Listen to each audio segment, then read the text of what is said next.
नमस्कार, यो एभिन्यूज खबरको संकेत हो।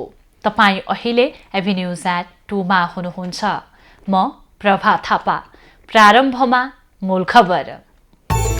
विधामा बसेर कार्यवाहक तोक्न प्रधान न्यायाधीशलाई सत्ता गठबन्धनको सुझाव। समस्या समाधानको उपाय खोज्ने सभामुखको प्रतिबद्धता। राप्रपाको नयाँ नेतृत्व चयनका लागि आज उम्मेदवारी दर्ता हुँदै कमल थापा र राजेन्द्र लिङ्गदेन समूह बनाएर प्रतिस्पर्धामा। नेपाली कांग्रेसले आज 7 प्रदेशमा अधिवेशन गर्दै संस्थापन र इतर समूहबीच कडा प्रतिस्पर्धा।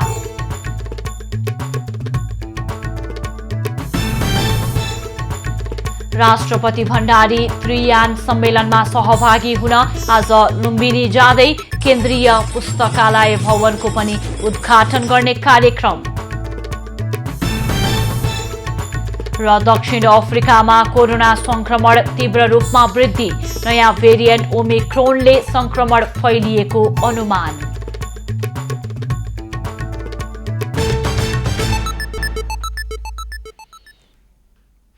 अब खबरको सिलसिला प्रारम्भ गरौं सत्तारूढ दलको सुझाव सम्बन्धी प्रसंगबाट।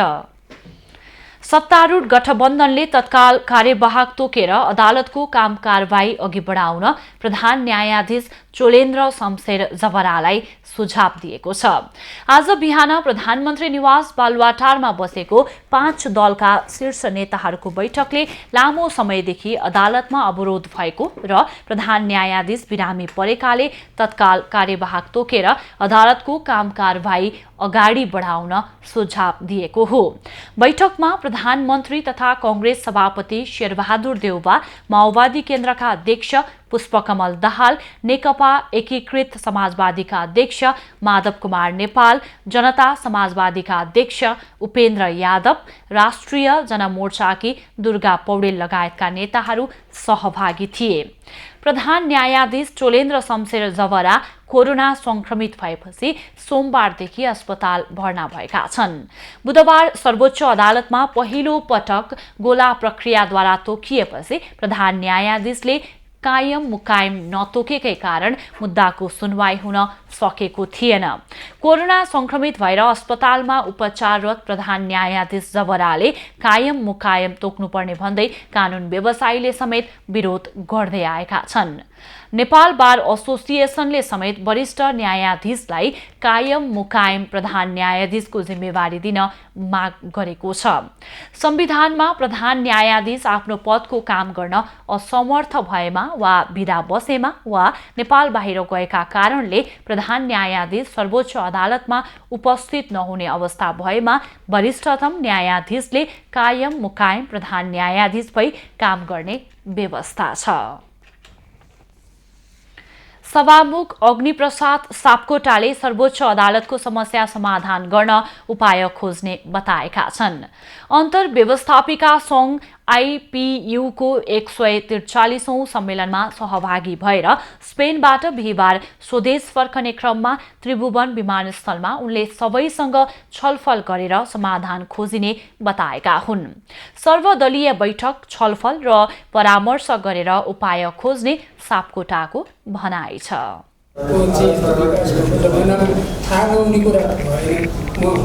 जानकारीमा चाहिँ छु, तर फेरि कसरी पदवी लिने र धारणा कसरी बनाएर चाहिँ अगाडि जाने भन्ने कुरा चाहिँ अब यहाँ आएपछि नै मैले सोच्छु भन्ने लाग्छ। न्यायालयको सुधारको लागि पहल गर्न भन्दै प्रधानमन्त्री, सभामुख, राष्ट्रिय सभा अध्यक्ष र संसदमा प्रतिनिधित्व गर्ने दललाई बार एसोसिएसनले ध्यानाकर्षण पत्र बुझाइसकेको छ। न्यायपालिकामा देखिएको गतिरोध अन्त्यका विषयमा सर्वोच्चका न्यायाधीश र नेपाल बार एसोसिएसन तथा सर्वोच्च बार एसोसिएसनका प्रतिनिधिबीच छलफल भएको छ।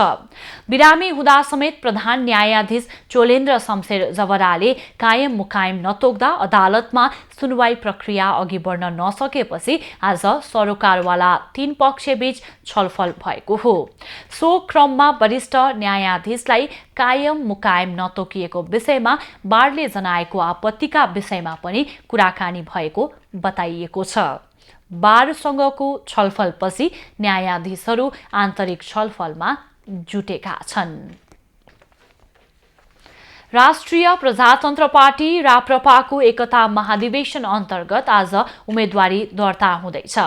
179 सदस्यीय केन्द्रीय कार्यसमिति चयनका लागि आज उम्मेदवारी दर्ता हुन लागेको हो।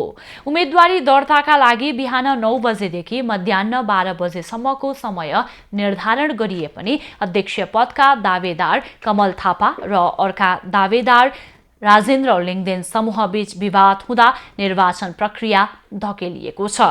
मतदाताको विषयलाई लिएर थापा र लिङदेन समूहबीच विवाद भएको हो। थापाले महाधिवेशन प्रतिनिधिमा आफ्ना मान्छे थपेको लिङदेनको आरोप छ। अन्तिम नामावली बेलुका 5 बजे प्रकाशित हुने निर्वाचन समितिले जनाएको छ। मतदान भने भोलि बिहान 7 बजेदेखि साँझ 5 बजेसम्म हुने कार्यतालिका रहेको छ। राप्रपामा 1 अध्यक्ष, 6 जना उपाध्यक्ष, 6 महामन्त्री, 1 जना कोषाध्यक्ष, 7 जना सहमहामन्त्री, 7 जना सहायक महामन्त्री र 1 जना सहायक कोषाध्यक्ष हुने गरी विधान संशोधन गरिएको छ। राप्रपाको अध्यक्ष पदका लागि कमल थापा र राजेन्द्र लिङदेन प्यानल नै बनाएर प्रतिस्पर्धामा रहेका छन्। थापाको टिममा उपाध्यक्ष तथा महामन्त्रीमा विक्रम पाण्डे, बुद्धिमान तामाङ, ध्रुव प्रधान, जयन्त चन्द लगायतलाई समेट्न प्रयास भइरहेको छ। यसैगरी लिङदेनको टिममा जगत गौचन, दुर्गा श्रेष्ठ, श्याम तिमल सिन्हा, धवल शमशेर राणा, भास्कर भद्रा, रेखा थापा लगायत रहेका छन्। राप्रपाका 3 अध्यक्ष मध्ये यसपटक पशुपति शमशेर जवरा र डाक्टर प्रकाश चन्द्र लोहनीले उम्मेदवारी नदिने बताइसकेका छन्। केही पदाधिकारी र केन्द्रीय सदस्य गरी 149 जना निर्वाचनबाट छानिने छन् भने केही पदाधिकारी र केन्द्रीय सदस्य गरी 50 जना मनोनयन गर्ने व्यवस्था छ। राप्रपाको इतिहासमा अध्यक्ष बाहेकका पदाधिकारी चयनका लागि निर्वाचन हुन लागेको यो पहिलो पटक हो। महाधिवेशन अन्तर्गत बन्द सत्रमा विधान संशोधन, सामाजिक कार्यपत्र, आर्थिक कार्यपत्र र राजनीतिक कार्यपत्रमा पनि आजै छलफल हुने कार्यसूची रहेको छ। राष्ट्रिय प्रजातन्त्र पार्टीको एकता महाधिवेशन काठमाडौँमा जारी छ। हाल 3 अध्यक्ष रहेको राप्रपामा महाधिवेशनले एकल अध्यक्ष स्थापित गर्ने भएकाले यो महाधिवेशनलाई एकता महाधिवेशन भनिएको छ। तर महाधिवेशनमा पदाधिकारीका लागि भने तीव्र प्रतिस्पर्धा हुने देखिएको छ। हालका 1 अध्यक्ष कमल थापा र महामन्त्री राजेन्द्र लिङदेनले भावी अध्यक्षका लागि उम्मेदवारी घोषणा गरेका छन्। साबिक 3 अध्यक्ष मध्ये पशुपति शमशेर राणा र प्रकाश चन्द्र लोहनीले चुनाव नलड्ने घोषणा गरिसकेका छन्। लोहनीले लिङदेनलाई समर्थन गर्ने बताएका छन् भने राणा अहिलेसम्म खुलेका छैनन्। यद्यपि राणाका पनि धेरै कार्यकर्ता लिङदेनकै समर्थनमा उभिएका छन्। राप्रपामा अध्यक्षपछि उपाध्यक्ष र महामन्त्रीमा पनि चुनाव हुने व्यवस्था छ। पार्टीको विधान अनुसार 1 महिला सहित 4 उपाध्यक्ष र 1 महिला सहित 3 महामन्त्री महाधिवेशनले निर्वाचित गर्नेछ।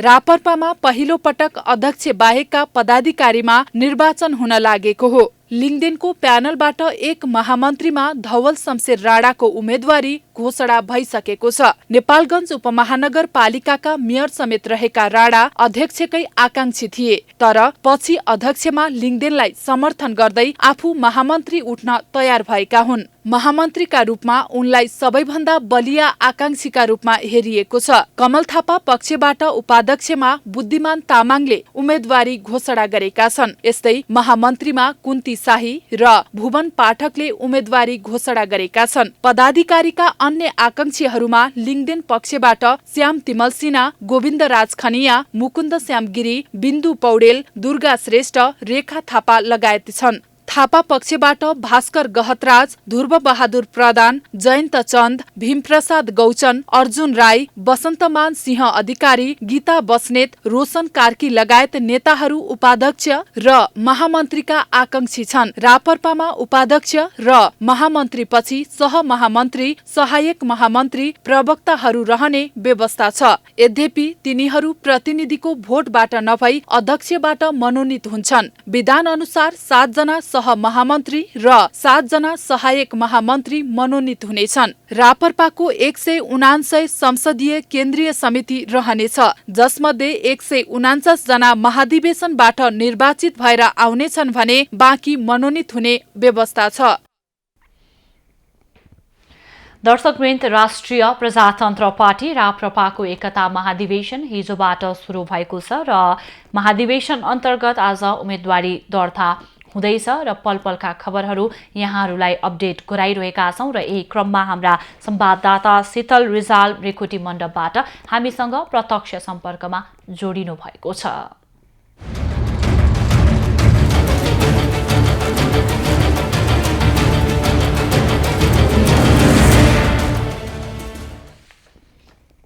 शीतल, पछिल्लो जानकारी के छ? विवाद चुलिएको छ, यो विषयमा पछिल्लो केही अद्यावधिक आएको छ?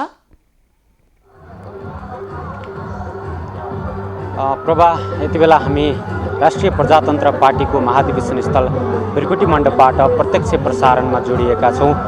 यो राष्ट्रिय विगत 31 वर्ष लामो इतिहास बोकेको राष्ट्रिय प्रजातन्त्र पार्टीको ऐतिहासिक एकता महाधिवेशन काठमाडौँको भृकुटी मण्डपमा हिजो मङ्सिर 15 गतेबाट निकै भव्यताका साथ उद्घाटन भएर चलिरहेको छ र यहाँ हिजो दिनैभरि उद्घाटन सत्र, त्यसगरी हिजो बेलुकी 5:30 बजेबाट बन्द सत्र पनि सुरु भएको थियो र हिजो त्रय अध्यक्षले आफ्नो सामाजिक, आर्थिक र राजनीतिक प्रतिवेदनहरू पेश गरेका थिए। त्यसै गरी विधान संशोधन मस्यौदा पेश गरिएको थियो र त्यसमाथि छलफल र पारित पनि भएको थियो भने आजको कार्यतालिका अनुसार बिहान 9 बजेबाट यहाँ यस भृकुटी मण्डप महाधिवेशन स्थलमा बन्द सत्र सुरु भएको थियो। दोस्रो बन्द सत्र अन्तर्गत आज हिजो त्रय अध्यक्षद्वारा पेश भएका 3वटै प्रतिवेदनमाथिका छलफलहरू जारी रहेको छ र अहिले 1:30 बजेसम्मको समयमा दोस्रो पूर्ण बैठक अर्थात् दोस्रो बन्द सत्र भर्खर 1:30 बजे सकिएर अहिले केही बेर खाना खानको लागि भनेर बन्द सत्रलाई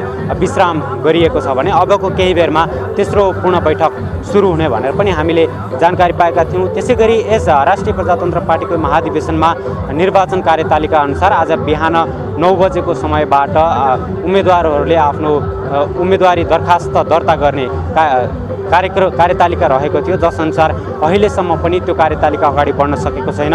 यद्यपि अहिलेसम्म पनि हामीले भर्खरै निर्वाचन अधिकृतलाई बुझ्दै गर्दाखेरि अहिले मतदाता नामावलीको रुजु प्रक्रिया जारी रहेको र अझै पनि मतदाता नामावली प्रकाशन गर्नका लागि झन्डै 2 घण्टाभन्दा बढी समय लाग्ने भनेर पनि हामीले भर्खरै मात्र जानकारी पाइसकेको अवस्था थियो। यद्यपि यसले गर्दा यो राष्ट्रिय प्रजातन्त्र पार्टीको यो ऐतिहासिक एकता महाधिवेशन हिजो 15 गतेबाट 17 गतेसम्मको लागि तोकिएको थियो। यस निर्वाचन कार्यतालिकामा केही प्राविधिक समस्या देखिएका कारणले गर्दा अहिलेसम्म निर्वाचन कार्यतालिका अगाडि बढ्न नसकेका कारणले गर्दा यो महाधिवेशनमा केही ढिलाइ हुने हो कि भन्ने एउटा आकलन पनि गरिएको छ। यद्यपि महाधिवेशन स्थलमा देशैभरिबाट झन्डै 4500 भन्दा बढी महाधिवेशन प्रतिनिधिहरूको सहभागिता निकै हर्षोल्लासका साथ यहाँ विभिन्न ठाउँहरूबाट देशका विभिन्न जिल्लाहरूबाट विभिन्न बाजागाजा र नाचगान सहित महाधिवेशन स्थलमा प्रवेश गरेका दृश्यहरू पनि हामीले बिहानैदेखि यस भृकुटी मण्डप स्थलबाट प्रत्यक्ष रूपमा देखाइरहेका छौँ र यहाँ यो ऐतिहासिक महाधिवेशनमा कमल थापा र राजेन्द्र लिङ्गदेन बीचको एकदमै कडा प्रतिस्पर्धा हुने देखिएको छ। अहिलेसम्म पनि आम महाधिवेशन प्रतिनिधि यहाँ सहभागीहरू र नेतृत्व तहबाट पनि सकेसम्म सहमतिको आधारमा नेतृत्व चयनको प्रक्रियालाई अगाडि बढाउने भनिएको छ। यद्यपि अहिलेसम्मको अवस्था हेर्ने हो भने सहमतिको आधारमा नेतृत्व चयन प्रक्रिया अगाडि बढ्ने सम्भावना भने एकदमै न्यून देखिएको छ। नेतृत्वको जुन कुरा उठाउनु भएको छ। अध्यक्ष पदका लागि दावेदार कमल थापा र राजेन्द्र लिङदेन समूह बनाएर प्रतिस्पर्धामा होमिएका छन् र यता लिङदेनले थापाले महाधिवेशन प्रतिनिधिमा आफ्ना मान्छे थपेको भनेर आरोप लगाइसके पछाडि विवादहरू आइरहेका छन् र यहाँले भने चाहिँ निर्वाचन समितिले पनि नामावली प्रकाशनका लागि केही समय लाग्ने भनेर बताएको पनि जानकारी गराइसक्नु भएको छ। त्यहाँ जो सहभागी हुनुहुन्छ प्रतिनिधिहरू उहाँहरूको भनाइ के छ? सर्वसम्मतिमा जानुपर्छ या निर्वाचनबाट जानुपर्छ? हुन त हिजो डाक्टर प्रकाश चन्द्र लोहनीले पनि राजेन्द्र लिङदेनलाई साथ दिने भनेर घोषणा गरिसकेको हामीले पाएका थियौँ। यो विषयमा रहेर चाहिँ त्यहाँको धारणा के छ? हामीले प्रत्यक्ष रूपमा त्यहाँ सहभागीहरूसँग बुझ्न सक्छौँ या खाना खाने समय भएका कारणले हामीले त्यहाँ उपस्थित सहभागीसँग कुराकानी गर्न सक्ने अवस्था छैन? यो विषय पनि जोडौँ न। पक्कै पनि प्रभात, तपाईँले भने जस्तै यहाँ अध्यक्ष पदका लागि अहिलेसम्म 2 जनाको उम्मेदवारी दावेदार देखिएको छ, जसमध्ये अघि पनि हामीले योभन्दा अगाडिका बुलेटिनहरूमा पनि यहाँ कमल थापाले पक्षले यहाँ महाधिवेशन प्रतिनिधिहरूमा केही समस्या, त्रुटिगत समस्या, प्राविधिक समस्या देखाएर यहाँ घोटाला गर्न खोजिएको भनेर विवाद पनि केही बेर देखिएको थियो र त्यो विवाद अझै पनि चलिरहेको छ र यहाँ त्यो विषयहरू पनि उठिरहेका छन्। यद्यपि यति बेला दोस्रो पूर्ण बैठक सकिएर खाना खाने समय भएको कारणले गर्दा सबै यहाँ उपस्थित प्रतिनिधिहरू खाना खान व्यस्त हुनुहुन्छ र यद्यपि अबको नेतृत्व कस्तो व्यक्तिले लिनुपर्छ भन्ने विषयमा यहाँ आफ्नो धारणा प्रस्तुत गरिरहेका छन् र कतिपयले सहमतिकै आधारमा नेतृत्व चयनको कुराहरू पनि उठिरहेका छन्। यद्यपि हामी यहाँ उपस्थित केही प्रतिनिधिहरूसँग प्रतिक्रिया भने पक्कै लिनेछौँ पर्वा, र यति बेला हामीसँग एकजना प्रतिनिधि जोडिनु भएको छ, हामी उहाँसँग कुराकानी गर्नेछौँ। हजुर स्वागत छ, कहाँबाट आउनुभयो? दार्चुला जिल्लाबाट। अब यो दार्चुलाबाट महाधिवेशनमा सरिक हुनको लागि काठमाडौँको भेरकुटी मण्डपमा आइपुग्नु भएको छ। यति बेला अध्यक्ष पदका लागि नेतृत्व लिनका लागि 2 जना कमल थापा र युवा नेतृत्व राजेन्द्र लिङदेन प्रतिस्पर्धामा हुनुहुन्छ। तपाईँले चाहिँ के भन्नुहुन्छ? सहमतिको आधारमा नेतृत्व चयन होस् भन्नुहुन्छ या के छ तपाईँको धारणा? मेरो तर्फबाट चाहिँ सहमतिको उसमा नेतृत्व होस् भन्ने छ। अब अहिलेसम्मको अवस्था हेर्ने हो भने सहमति हुने सम्भावना एकदमै कम देखिएको छ। सहमति भएन भने नेतृत्व चुनावमा गयो भने कसले लियोस् भन्ने चाहनुहुन्छ? अब पहिलेदेखि कमल थापाज्यूले लिनुभएको हुनाले उहाँलाई नै समर्थन भएको छ। हस्, धन्यवाद त्यहाँलाई। र हामीसँग अरू यहाँ उपस्थित महाधिवेशन प्रतिनिधिहरू पनि हुनुहुन्छ, उहाँसँग पनि हामी कुराकानी गर्नेछौँ र यति बेला अर्को एकजना प्रतिनिधि हामीसँग जोडिनु भएको छ। स्वागत छ यहाँलाई। हजुर स्वागत, धन्यवाद। कहाँबाट आउनुभयो? म सिन्धुपाल्चोकबाट। सिन्धुपाल्चोकबाट महाधिवेशनमा सरिक हुनको लागि यहाँ आउनु भएको छ। अब अहिले आम प्रतिनिधि त्यसै गरी नेतृत्व तहबाट पनि सकेसम्म सहमतिको आधारमा नेतृत्व चयन होस् भन्ने एउटा आवाज पनि उठिरहेको छ। तपाईँको धारणा चाहिँ के छ? अनि सकेसम्म सहमतिको आधार होस् भन्ने मेरो धारणा छ, तर केही लागेन भने अब चुनावमै गए पनि होइन, अब कमल थापा र राजेन्द्र लिङदेन छन्, जो जित्दा पनि फरक पर्दैन भन्ने मलाई विश्वास छ। अब अहिले कमल थापाले लामो समयदेखि पार्टीको अध्यक्षता गरिराख्नु भएको छ र यहाँ हामीले थुप्रै प्रतिनिधिहरूसँग बुझ्दै गर्दाखेरि पनि धेरै जसोले तपाईँले भने जस्तै दुवैमध्ये जुन आए पनि फरक पर्दैन, तर पार्टीलाई एउटा अग्रणी शक्तिको रूपमा विकास गर्न सक्नु पर्यो भन्ने देख्नु भएको छ। अहिले अब नयाँ पुस्तालाई नेतृत्व हस्तान्तरण गर्दै गर्दा पार्टी अग्रणी शक्तिको रूपमा विकास हुने सम्भावना चाहिँ कतिको देख्नुहुन्छ? तपाईँले भन्नुभएकोमा ठिक छ, त्रय अध्यक्षहरूले बुझ्ने कुरा हो यो होइन। अहिले त्रय अध्यक्षमा कमल थापा, पशुपति शमशेर, प्रकाश चन्द्र लोहनी हुनुहुन्छ। यो 3 अध्यक्षले बुझ्नुभयो भने उहाँले राजेन्द्र लिङदेनलाई नयाँ पुस्ताको रूपमा हस्तान्तरण गर्दा पनि हुन्छ। अब उहाँहरूले बुझ्नु भएन भने जहाँसम्म मलाई लाग्छ चुनावै हुन्छ। तपाईँले भने जस्तो चुनाव त अहिलेसम्मको अवस्था हेर्ने हो भने अब निर्वाचनबाटै नेतृत्व चयनको प्रक्रिया अगाडि बढ्छ जस्तो हामीले आकलन पनि गरिरहेका छौँ। तपाईँले अहिले भर्खरै अब 3वटै त्रय अध्यक्षले एकै सहमतिमा राजेन्द्र लिङदेनलाई नै नेतृत्व दिँदा पनि फरक पर्दैन भन्नुभयो। राजेन्द्र लिङदेनलाई नेतृत्व दिँदै गर्दाखेरि के साँच्चैकै राष्ट्रिय प्रजातन्त्र पार्टी 31 वर्ष लामो इतिहास बोकेको राष्ट्रिय प्रजातन्त्र पार्टी अहिले एउटा सानो शक्तिको रूपमा खुम्चिएको छ, यो उदाउँदो शक्तिको रूपमा विकास हुन्छ जस्तो लाग्छ? अनि अब यो परिवर्तन, अब महामन्त्री उहाँ हुनुभएकोमा परिवर्तन गर्छु भन्ने उहाँको आकाङ्क्षा छ होइन। राष्ट्रिय प्रजातन्त्र होइन परिवर्तन भयो भने राजेन्द्र लिङ्गदेनको नेतृत्वमा पनि हुनसक्छ। परिवर्तनै भयो भने अब कमल थापा विजय भए पनि परिवर्तन नगरी राष्ट्रिय प्रजातन्त्र पार्टीको त्यति चलायमान हुँदैन भन्ने मलाई छ। अब चलायमान हुनु पर्यो। यो नेतृत्वले जुनै नेतृत्व आए पनि राष्ट्रिय प्रजातन्त्र पार्टी उदयमान चलायमान हुनुपर्छ यो देशमा। हस्, धन्यवाद यहाँलाई। प्रभा, हामीले यहाँ उपस्थित थुप्रै प्रतिनिधिहरू, यद्यपि अहिले यो दोस्रो बन्द सत्र सकिएर खाना खाने समय भएको कारणले गर्दा धेरै प्रतिनिधिहरू खाना खान व्यस्त हुनुहुन्छ भने हामीले केही उपस्थित प्रतिनिधिहरूसँग कुराकानी गरेका थियौँ। यति बेला यो भिरकुटी मण्डपको माहौल हेर्ने हो भने 31 वर्ष लामो इतिहास बोकेको यो राष्ट्रिय प्रजातन्त्र पार्टीको इतिहासमा थुप्रै चोटि टुट र फुटको अवस्थामा टुट्दै जुट्दै आजको अवस्थामा आएको छ। कुनै बेला राष्ट्रको एउटा तेस्रो शक्तिको रूपमा स्थापित राष्ट्रिय प्रजातन्त्र पार्टी अहिले एउटा सानो शक्तिको रूपमा खुम्चिन बाध्य भएको छ र यहाँ उपस्थित प्रतिनिधिहरूको कुरा सुन्दै गर्दाखेरि यहाँ सकेसम्म नेतृत्व चयन गर्दाखेरि सहमतिको आधारमा आफूले राष्ट्रिय प्रजातन्त्र पार्टीलाई साँच्चीकै एकताको सन्देश दिने गरी यो एकताको महाधिवेशनमा नेतृत्व चयन गर्दाखेरि राम्रो हुने, उचित हुने। यद्यपि निर्वाचनमै गयो भने पनि एउटा जुनले जिते पनि एउटा यो राष्ट्रिय प्रजातन्त्र पार्टीलाई अग्रणी शक्तिको रूपमा विकास गर्न भूमिका खेलोस् भन्ने यहाँ उपस्थित प्रतिनिधिहरूको धारणा छ। प्रभा, धन्यवाद शीतल। र पछिल्लो अध्यावधिका लागि यहाँसँग हामी फेरि जोडिनेछौँ। उहाँ हुनुहुन्थ्यो हाम्रा संवाददाता शीतल रिजाल र हामीलाई भिरकुटी मण्डपबाट प्रत्यक्ष रूपमा त्यहाँ भइरहेको कार्यक्रमको जानकारी गराउनु हुँदै थियो। राष्ट्रिय प्रजातन्त्र पार्टी राप्रपाको एकता महाधिवेशन हिजोबाट सुरु भएको छ। महाधिवेशन अन्तर्गत आज उम्मेदवारी दर्ता हुँदैछ र यही विषयमा कुराकानी गर्दै थियौँ। अब बाँकी खबर। मुलुक संघीय संरचनामा गएपछि नेपाली कांग्रेसले आज पहिलो पटक प्रदेश अधिवेशन गरिरहेको छ। 14औं महाधिवेशन अन्तर्गत कांग्रेसले 7 प्रदेशमा प्रदेश स्तरीय अधिवेशन गरेको हो। 7 प्रदेशको अधिवेशनको औपचारिक उद्घाटन भने प्रधानमन्त्री समेत रहेका पार्टी सभापति शेरबहादुर देउवाले भर्चुअल माध्यमबाट गर्दैछन्। कांग्रेस केन्द्रीय निर्वाचन समितिका अनुसार निर्वाचन प्रक्रिया अन्तर्गत आज मतदाता नामावली मात्र प्रकाशन हुनेछ। शुक्रबार मनोनयन दर्ता र शनिबार मतदान हुने जनाइएको छ। प्रदेश 1 को अधिवेशन विराटनगर, 2 को जनकपुर, बागमतीको हेटौडा, गण्डकीको पोखरा, लुम्बिनीको बुटवल, कर्णालीको सुर्खेत र सुदूरपश्चिम प्रदेशको अधिवेशन धनगढीमा हुँदैछ। अधिवेशनले कांग्रेसको प्रदेश कार्य समिति चयन गर्नेछ। प्रदेश 1 मा गुरुराज घिमिरे र राजीव कोइराला दावेदार छन्। प्रदेश 2 मा रामसरोज यादव, कृष्ण यादव, अजय द्विवेदी र राजकुमार यादव आकांक्षी छन्। बागमतीमा इन्द्रबहादुर बानिया, भीमसेन दास प्रधान, जगदीश्वर नरसिंह केसी प्रतिस्पर्धामा छन्।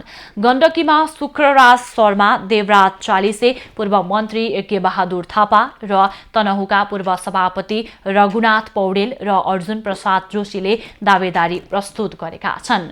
लुम्बिनीमा देवेन्द्र राज कणेल, भरत शाह, अमरसिंह पुनको नाम पनि चर्चामा छ। कर्णालीमा राजीव विक्रम शाह र ललित जंग शाही दावेदार छन्। सुदूरपश्चिममा नरनारायण शाह, गोविन्द शाह, अर्जुन जंग सिंह, गोविन्द बोहरा र पुष्प विक्रम शाहीको नाम चर्चामा छन्। कांग्रेसले 14औं महाधिवेशन अन्तर्गत जिल्ला अधिवेशनका सबै कार्यक्रम स्थगित गरेको छ। केन्द्रीय निर्वाचन समितिले आजदेखि 7 प्रदेशमा अधिवेशन सुरु हुने भएकाले अधिवेशन गर्न बाँकी रहेका 16 जिल्लाको अधिवेशन स्थगित गरेको हो। समितिका अनुसार स्थगित जिल्लामा केन्द्रीय महाधिवेशनपछि मात्रै अधिवेशन हुनेछ। बारा, पर्सा, रौतहट, सर्लाही, महोत्तरी, धनुषा, सिराहा, सप्तरी, चितवन, कैलाली र बाँके लगायतका 16 जिल्लामा कांग्रेसको जिल्ला अधिवेशन हुन बाँकी छ।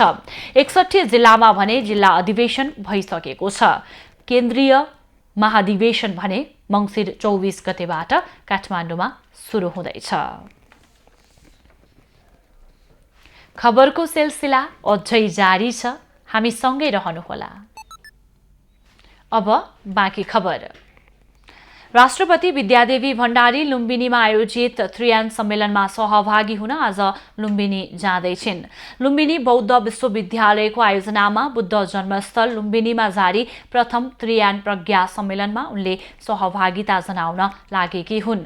राष्ट्रपति भण्डारीले मुख्य समारोहका बीच सम्मेलनको उद्घाटन गर्ने कार्यक्रम छ।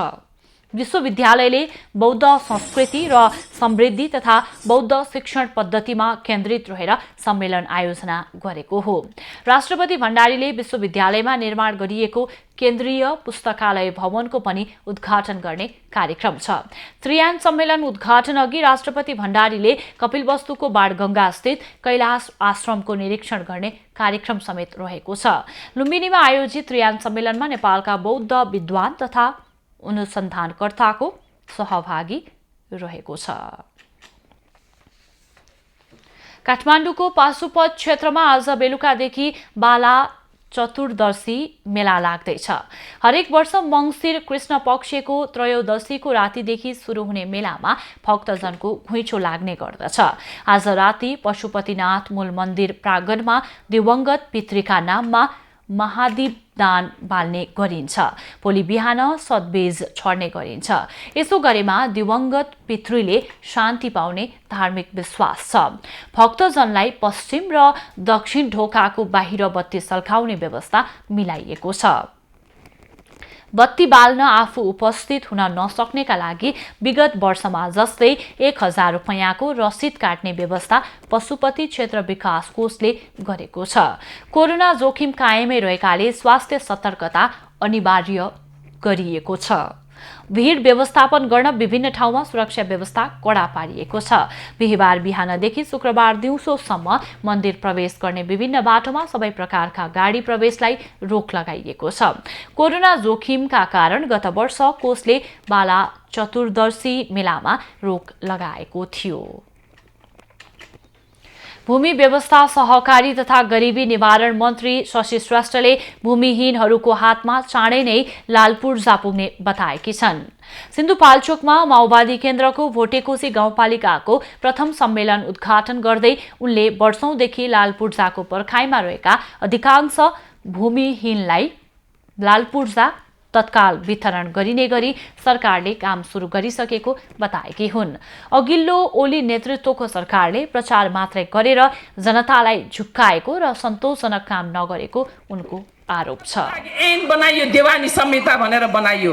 देवानी संहिता बनाएको पनि आज 4 वर्ष जारी भएको 4 वर्ष भयो, त्यो कार्यान्वयन भएको थिएन।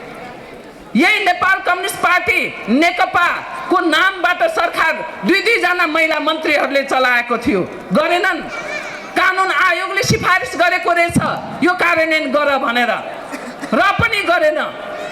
र अहिले आएर कानुन आयोगका पूर्व अध्यक्षले आएर यो स्थिति छ, यो गर्नु पर्यो तपाईहरुले भनिसके पछाडि यो पनि कार्यान्वयन हुने स्थितिमा निर्देशन गइसकेको छ। आफू मन्त्री भएर कार्यभार सम्हालेपछि अघिल्लो सरकारले गरेको प्रगतिको अध्ययन गर्दा भूमिहीनको समस्याको समाधानमा प्रचार भए अनुसारको 10% पनि काम नभएको पाइएको मन्त्री श्रेष्ठको भनाइ छ। गाउँपालिकाको प्रथम सम्मेलनले लाक्पा शेर्पा अध्यक्षतामा 55 सदस्यीय गाउँ समिति चयन गरेको छ। नेपालमा पहिलो पटक कोरोना भाइरस विरुद्धको मोडेर्ना खोप आउने भएको छ। स्वास्थ्य मन्त्रालयले शुक्रबार 1,88,000 डोज मोडेर्ना खोप नेपाल आउने निश्चित भएको जानकारी दिएको हो। कोभ्याक्स सुविधा अन्तर्गत पहिलो पटक नेपालमा मोडेर्ना खोप भित्रने भएको हो। मोडेर्ना खोप कसलाई लगाउने भन्ने निर्णय हुन बाँकी रहेको छ। अमेरिकी कम्पनीले उत्पादन गरेको मोडेर्ना खोप विज्ञहरूले 12 देखि 18 वर्ष उमेरका किशोर किशोरीलाई लगाउन सुझाव दिएका छन्। मोडेर्ना खोप -15 देखि 25 डिग्री तापक्रममा भण्डारण गर्नुपर्ने हुन्छ। बुधबार कोभ्याक्स सुविधा अन्तर्गत नेपालमा थप 9,72,000 मात्रा कोभिसिल्ड खोप भित्रिएको थियो। 2 दिन अघि पनि कोभ्याक्स सुविधा अन्तर्गतको 7,25,000 मात्रा खोप आएको थियो। कोभ्याक्स सुविधा अन्तर्गत नेपालले पाउने 60 लाख मात्रा खोपको निरन्तरतामा 9 लाख खोप आएको हो। कोभ्याक्स सुविधा अन्तर्गत मङ्सिरमा 6 लाख डोज कोभिसिल्ड आउने क्रममा रहेको छ। परीक्षणको रूपमा पहिलो पटक निर्माण गरिएकाले कावा खोलाको पुल भाँचिएको प्राविधिक टोलीले जनाएको छ। शनिबार 90% काम सम्पन्न भएको पुल निर्माणको क्रममै भाँचिएपछि स्थलगत अध्ययन गर्न पुगेको टोलीले पुल निर्माणमै त्रुटि भएको औल्याएको हो। भोजपुरको हतुवागढी गाउँपालिका 2, रानीबास र रामप्रसाद राई गाउँपालिका 5 माने भन्ज्याङ जोड्ने कावा खोलामा 5 करोड बढीको लागतमा निर्माण भइरहेको पुल भाँचिएपछि देशभर नै चासोको रूपमा हेरिएको छ। अनुगमनको लागि सो स्थानमा पुगेको प्राविधिक टोलीले परीक्षण रूपमा पहिलो पटक पुल निर्माण भएको भाँचिएको जनाएको छ। स्थानीयले भने ठेकेदारको कमजोरीका कारण पुल भाँचिएको आरोप लगाएका छन्। 80 वर्ष टिक्ने गरी बन्ने भनिएको पुल निर्माणकै क्रममा भाँचिएपछि स्थानीय आक्रोशित भएका छन्। पुल निर्माणमा भएको कमी कमजोरीको विषयमा चाँडो सत्य तथ्य बाहिर ल्याउनु पर्ने र दोषीलाई कारबाही गर्नुपर्ने उनीहरूको माग छ। यसको डिफेक्टहरू भित्र धेरै छन्। त्यसको निर्मम समीक्षा गरेर आवश्यक मूल्याङ्कन गरेर अनि यसको रिकन्स्ट्रक्सन गर्नु, यसका जति कमजोरी भए त्यो कमजोरीहरू पत्ता लगाउनुपर्छ। त्यो कमजोरी पत्ता लगाएर आवश्यक सामग्री, उचित सामग्री, औजारहरू प्रयोग गरेर त्यसमा जनताको विश्वास लिएर यो विकासको मेरुदण्ड भएको कारणले यो न्यूनतम समय 6 महिनाभित्र बनेन भने यहाँ ठुलो चाहिँ आपत्ति हुन्छ। यसलाई सिरियसली रूपमा हामी यति महिनाभित्रमा चाहिँ बनाउन सक्छौँ भन्ने कुरामा कमिटमेन्ट सहित आज नै हामीले मिटिङ बसेर चाहिँ जुन निर्णय गरेका छौँ चैत मसान्तभित्रमा चाहिँ यसलाई सम्पन्न गर्नुपर्छ भनेर माग गर्ने भनेर चाहिँ निर्णय गरेका छौँ। यसलाई हुबहु पालना भएन भनेदेखि जनता अझ आक्रोशित हुनेछन्। पुल निर्माणको जिम्मा खाम्पाचे लिग जेभीले लिएको थियो। निर्माणमा प्रयोग भएका सम्पूर्ण सामग्री ल्याब टेस्ट गरेरै प्रयोग गरेको भए पनि नेपालमा यो प्रविधिबाट पहिलो पटक पुल निर्माण भएकाले यस्तो अप्रिय घटना भएको प्रादेशिक स्थानीय सडक पुल सहयोग इकाइले जनाएको छ। पुल परीक्षणको रूपमा रहेकाले यस विषयमा प्राविधिक अनुसन्धान भइरहेको इकाइले जनाएको छ। भाँचिएको विषयमा अनुसन्धान गरेर पुललाई वर्षात सुरु हुनु पहिला नै सम्पन्न गराउने प्रादेशिक स्थानीय सडक पुल सहयोग इकाइले प्रतिबद्धता जनाएको छ। यो पुल स्पेसल्ली भनेको प्रिस्टेज टाइपको ब्रिज जुन चाहिँ लट्ठाले तान्ने र त्यसले चाहिँ यसको सबै लोड लिने जुन काम थियो त्यो काम बाँकी थियो। त्यो काम बाँकी हुँदा नै यो पुल भत्केकोले गर्दाखेरि अहिले यही कारणले भन्न पनि अहिले चाहिँ अब सक्रिय अवस्था छैन। यसलाई हामी इन्भेस्टिगेसनको रूपमा लिएका छौँ र तत्कालै चाँडै नै हामी यसलाई इन्भेस्टिगेसन गरेर दुईटै प्रक्रियालाई हामी अगाडि बढाउँछौँ। पुल 45 मिटर लम्बाइ, 6 मिटर चौडाइ र 1.20 मिटरको दुवैतिर पैदल हिँड्न मिल्ने गरी निर्माण भइरहेको थियो। पुल ढलान गरेको 45 दिनपछि ढलेको निर्माण कम्पनीले जनाएको छ। स्विस सरकारको आर्थिक सहयोगमा पुल निर्माण थालिएको थियो। युवराज विष्ट, भोजपुर।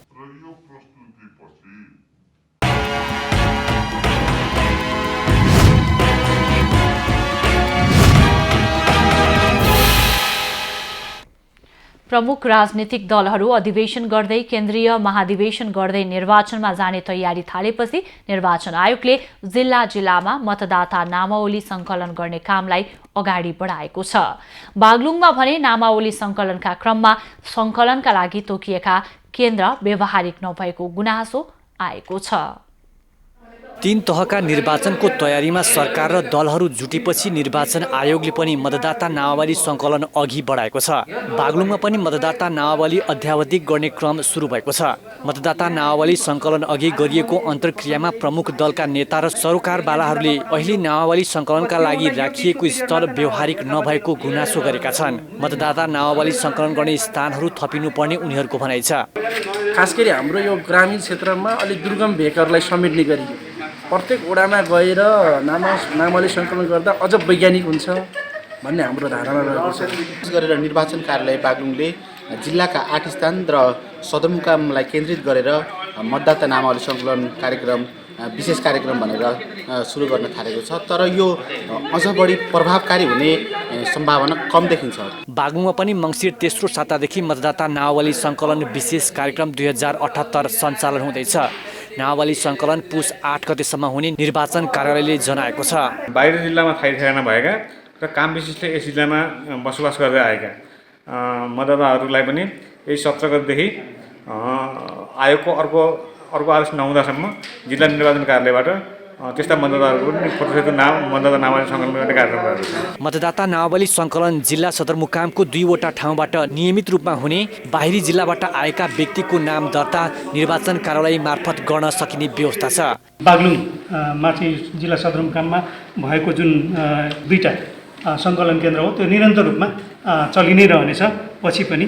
मतदाता नामावली दर्ता गर्न छुट भएका व्यक्तिहरूले जिल्ला निर्वाचन कार्यालयमा गई नाम दर्ता गर्न समेत सक्नेछन्। साथै जिल्ला प्रशासन कार्यालय, इलाका प्रशासन कार्यालय बुर्तिवाङमा गर्ने प्रबन्ध मिलाइएको छ। तर अहिले तोकिएको स्थानमा सबै मतदाता पुग्न नसक्ने भएकाले वडा तहसम्म मतदाता नामावली सङ्कलन गरिनुपर्ने माग बागलुङमा उठेको छ। निर्वाचन कार्यालयले तोकेको स्थान फेर्न नसकिने जनाएको छ। 2वटा निर्वाचन क्षेत्र रहेको बागलुङ जिल्लामा 2077 पुस मसान्तसम्म जिल्लाका 1,88,015 जना मतदाता नामावलीमा समावेश भएका छन्। त्यसपछिको अवधिमा 3,470 मतदाता थपिएका छन्। राजेश चन्द्र राजभण्डारी, बागलुङ। त्रिभुवन अन्तर्राष्ट्रिय विमानस्थलभित्र आवत जावत गर्न यात्रुका लागि निशुल्क बस सेवा सञ्चालन भएको छ। निशुल्क बस सेवासँगै अन्तर्राष्ट्रिय टर्मिनल भवनभित्र छुट्टै विश्राम कक्षको पनि व्यवस्था भएको छ। बस सेवा सञ्चालन भएपछि यात्रुहरूले ट्याक्सीको महँगो शुल्क तिर्नुपर्ने बाध्यता हटेको छ। कुर्सीमा पुगेपछि कामभन्दा बढी भाषण गर्ने र कुर्सी जोगाउनमै सीमित हुने माथिल्लोदेखि तल्लो तहका नेता र कर्मचारीको पुरानै रोग हो। तर संस्कृति, पर्यटन तथा नागरिक उड्डयन मन्त्री प्रेमबहादुर आलेले पछिल्ला दिनमा केही राम्रा काम गर्दै प्रशंसा पाइरहेका छन्। केही दिन अघिको घोषणालाई पूरा गर्दै मन्त्री आलेले बुधबार त्रिभुवन अन्तर्राष्ट्रिय विमानस्थलमा पहिलो पटक निशुल्क बस सेवा सञ्चालनमा ल्याए। त्यो पब्लिकको गुनासो पनि के छ भन्दा प्लेनभन्दा महँगो ट्याक्सी भयो भन्ने खालको गुनासो आएको हुनाले पब्लिकको ध्यानलाई मध्यनजर गरेर नै हामीले यो व्यवस्थाको शुभारम्भ गरेका छौँ। विमानस्थलको मुख्य प्रवेशद्वार गोल्डन गेटदेखि आन्तरिक टर्मिनल भवनसम्म यात्रुको आवत जावत सहज गर्न निशुल्क बस सेवा र अन्तर्राष्ट्रिय टर्मिनल भवनभित्र छुट्टै विश्राम कक्षको सुरुवात भएको हो। कुनै गुनासो भए यात्रुले फोन गर्न मिल्ने गरी टेलिफोन सेवाको पनि व्यवस्था गरिएको छ। विश्राम कक्षमा 30 जना यात्रुले विश्राम लिन सक्नेछन्। मन्त्रीज्यूको पटक पटक निर्देशन, त्यसमा हाम्रो क्याप्टेन साहबहरूले पनि मलाई पटक पटक भन्नुभयो। मैले पुनः दोहोऱ्याउन चाहे, मर्निङ सोज द डेज, सानो कुराले ठुलो रूप लिन्छ भने जस्तै आज यसले मलाई लाग्छ यो हाम्रो एउटा काम हामीले आज गरेका छौँ। आगामी दिनमा आन्तरिक टर्मिनल भवनदेखि अन्तर्राष्ट्रिय टर्मिनल भवनसम्म आवत जावत गर्न निशुल्क यातायात सेवा सञ्चालन गर्ने योजना समेत रहेको छ। क्यामेरामा सुरेश रजकका साथ शीतल रिजालको रिपोर्ट। नेपाली चियाको आफ्नो छुट्टै पहिचान चिन्ह नहुँदा नेपाली चिया दार्जिलिङ ब्रान्डका रूपमा तेस्रो देश निर्यात भइरहेको छ। भारतीय व्यापारीले नेपाली चियालाई दार्जिलिङ ब्रान्ड बनाएर युरोप, अमेरिका लगायतका मुलुकहरूमा समेत पठाउने गरेपछि अन्तर्राष्ट्रिय बजारमा आफ्नो चियाको छवि बिग्रने डरले पश्चिम बङ्गाल सरकारले नेपाली चिया आयातमा पुनः कडाई गर्न थालेको छ। आफ्नो छुट्टै पहिचान नहुँदा नेपालको चिया दार्जिलिङमा ब्रान्डका रूपमा केही भारतीय व्यापारीहरूले युरोप, अमेरिका जस्ता तेस्रो देशमा निर्यात गरिरहेका छन्। इलाम लगायतका माथिल्लो भेगमा उत्पादित चियाको स्वाद दार्जिलिङको भन्दा मिठो भएकै कारण अन्तर्राष्ट्रिय बजारमा आफ्नो चियाको छवि बिग्रने डर दार्जिलिङलाई छ, जसका कारण दार्जिलिङको चिया बजारमा मार परेको भन्दै पश्चिम बङ्गाल सरकारले नेपाली चिया आयातमा कडाई गर्न थालेको छ। टी बोर्ड अफ इन्डियाले नेपाली चियाको आयात रोक्न माग गर्दै भारतको वाणिज्य तथा उद्योग मन्त्रालयसँग माग समेत गरेको छ। कलकत्तामा हाम्रो चिया लगेर चाहिँ ब्लेन्डिङ गरेर चाहिँ उनीहरूले चाहिँ भारत दार्जिलिङको चिया भनेर चाहिँ उनीहरूले चाहिँ विश्व मार्केटमा चाहिँ लगिरहेको छ। यता चाहिँ हाम्रो अवस्था चाहिँ के छ भने त्यो चिया चाहिँ हाम्रो ब्रान्ड नभएको कारणले भनौँ अब नेपाल सरकारको पनि यो चिया सम्बन्धी चाहिँ कुनै पनि एउटा चाहिँ अग्र रूपमा हेर्ने त्यो वातावरण नभएको कारणबाट पनि त्यो अवस्था छ। भारतीय व्यापारीहरूका कारण नेपाली चियाप्रति भारतमा अनावश्यक भ्रम सिर्जना भएको चिया उद्यमीको भनाइ छ। अघिल्लो वर्ष लगतै पश्चिम बङ्गाल सरकारले नेपाली चिया गुणस्तरहीन र स्वास्थ्यका दृष्टिले अखाद्य भएको भन्दै नेपाली चियाको आयातमा अवरोध गरेको थियो। अब जति सक्दो इन्डियामै लानुपर्ने हो, त्योभन्दा बाहिर तेस्रो मुलुक अहिलेसम्म नपठाउँदाखेरि त इन्डियाले त अब भोलि तपाईँको जस्तै अब दार्जिलिङ टीले पनि अहिले दुनियाँ बाहना बनाएर नेपालको चियाहरू चाहिँ जानु दिनु खोजिरहेको छैन नि त। त्यसकारण पनि नेपालको चियालाई अलिकति गाह्रो छ, समस्या धेरै छ। विभिन्न बहानामा भारतबाट चिया निकासीमा अवरोध र सरकारले चिया क्षेत्रलाई प्राथमिकतामा नराखेको तथा चियाका लागि आवश्यक मल खाद तथा सिँचाइको व्यवस्था नगर्दा झनै समस्या भएको चिया उद्यमी बताउँछन्। सिँचाइ त पहाडमा त छँदै छैन, तर प्रति किलो हरेपत्तीमा प्रति किलो साथै उनीहरूलाई चाहिँ यो अर्ग्यानिक औषधि दियो भने यसले धेरै ठुलो टेवा पुग्छ चिया। उद्यमीका अनुसार इलामको अर्थोडक्स चिया दार्जिलिङको भन्दा मिठो छ। दार्जिलिङ र इलामको भौगोलिक बनावट र हावापानी लगभग उस्तै छ, तर दार्जिलिङमा भने बगान धेरै पुराना र चियाको बोट कम छन्। सन्तोष न्यौपाने, झापा। लैङ्गिक हिंसा विरुद्धको 16 दिने अभियान अन्तर्गत जनचेतनामूलक तथा महिला अधिकारबारे बहस पैरवी भइरहेका छन्। प्रत्येक वर्ष सञ्चालन हुने यो अभियान महिला अधिकार क्षेत्रमा महत्त्वपूर्ण रहेको विश्वास गरिँदै आएको छ। घरैबाट सुरु गरौँ, महिला हिंसा अन्त्य गरौँ भन्ने राष्ट्रिय मूल नारा र orange the world end violence against woman now भन्ने अन्तर्राष्ट्रिय नाराका साथ यस वर्ष पनि लैङ्गिक हिंसा विरुद्धको 16 दिने अभियान विभिन्न कार्यक्रम गरी नेपालमा पनि मनाउने क्रम जारी रहेको छ। महिला तथा समाजका विभिन्न वर्गको सामाजिक, आर्थिक तथा राजनीतिक सशक्तिकरण गर्दै दिगो विकास र शान्ति स्थापनामा सशक्त भूमिका निर्वाह गर्न सबै पक्षको समान भूमिका रहेकोले पुस्ता समानता र लैङ्गिक समानता कायम गर्नको लागि बनेका कानुनहरूको कार्यान्वयनमा जोड दिनुपर्ने महिला अधिकारको क्षेत्रमा कार्यरत अभियन्ताहरूको भनाइ छ। चौथो विश्व महिला सम्मेलनले विश्वलाई महिलाको आँखाले हेरौँ, समानताको सुरुवात घरबाट गरौँ भन्ने नारा लगाए पनि विश्वका महिलाहरूले सम्पूर्ण समानता पाइसकेको छैन। बेजिङ 25 को समीक्षा पश्चात 2021 मा पुस्ता समानता र लैङ्गिक समानताको सवाललाई विश्व कार्य गठबन्धनले जोडले उठाएको छ। 75% हिंसा घर परिवार तथा नजिकका आफन्तबाट हुने गरेको पाइएको विभिन्न अध्ययनले देखाएको छ। संविधान तथा ऐन कानुनहरूमा हक अधिकारका सन्दर्भमा महत्त्वपूर्ण कुरा समेटिए पनि कार्यान्वयनको पाटो भने निकै पेचिलो बनेकोले यस किसिमका अभियान 16 दिन मात्रै नगरी वर्षको 365 दिनसम्म नै अभियानलाई निरन्तरता दिनुपर्नेमा राष्ट्रिय महिला आयोगले जोड दिएको छ। र यो कार्यक्रम केवल 16 दिन मात्रै नगरेर वास्तवमा 365 दिनै गर्नुपर्छ, किनकि हिंसा त हरेक दिन घटिरहेको छ। सचेतनाको खाँचो हरेक दिन आवश्यक पनि पर्छ। त्यस कारणले यसलाई एउटा चाडपर्व वर्षमा एक दुई पटक आउने एउटा चाडपर्व दसैँ तिहार जस्तो मात्रै नमानेर एउटा अभियान, एउटा क्याम्पेन, एउटा सार्थक चाहिँ एउटा मुभमेन्टकै रूपमा चाहिँ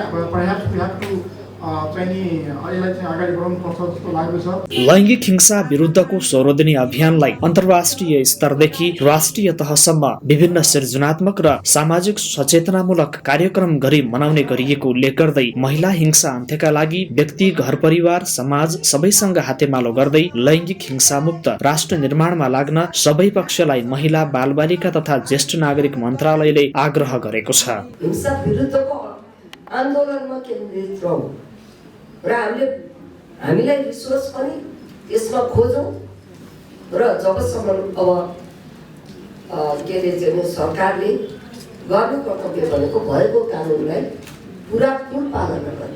लैङ्गिक भेदभाव, हिंसा र दुर्व्यवहार रहित न्यायपूर्ण समाजको निर्माणमा ऐक्यबद्धता जनाउँदै समाजमा विद्यमान हानिकारक अभ्यासहरू जस्तै बाल विवाह, दाइजो, तिलक, छाउपडी, लिङ्ग पहिचान सहितको गर्भपतन, बोक्सीको आरोप, जातीय छुवाछुत एवं विभेद आदि र लैङ्गिकताका आधारमा जुनसुकै नागरिकहरूमाथि हुने कुनै पनि हिंसा कसैले पनि नगर्न, नसहन र कथम कदाचित भइहालेमा त्यसको सशक्त प्रतिकार गर्न समेत अग्रसर हुनुपर्ने देखिन्छ।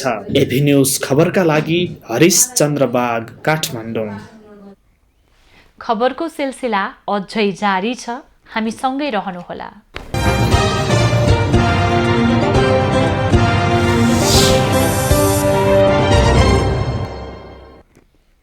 हाल सुदूरपश्चिम कर्णाली लुम्बिनी तथा गण्डकी प्रदेशमा सामान्यदेखि पूर्ण बदली रही बाँकी भूभागमा आंशिकदेखि सामान्य बदली रहेको छ। अपराह्न सुदूरपश्चिम कर्णाली गण्डकी लुम्बिनी र बागमती प्रदेशका पहाडी भूभागको थोरै स्थानहरूमा हल्कादेखि मध्यम वर्षाको र सो प्रदेशका उच्च पहाडी र हिमाली भूभागका धेरै स्थानहरूमा मध्यमदेखि भारी हिमपातको सम्भावना रहेको जल तथा मौसम पूर्वानुमान महाशाखाले जनाएको छ। आज काठमाडौँ उपत्यकाको अधिकतम तापक्रम 22 डिग्री सेल्सियस र न्यूनतम तापक्रम 8 डिग्री सेल्सियस रहने अनुमान गरिएको छ।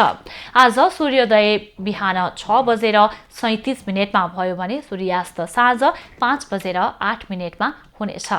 आज देशभरको मौसम कस्तो रहला त हेरौं विभिन्न स्थानको अनुमानित मौसमी अवस्था।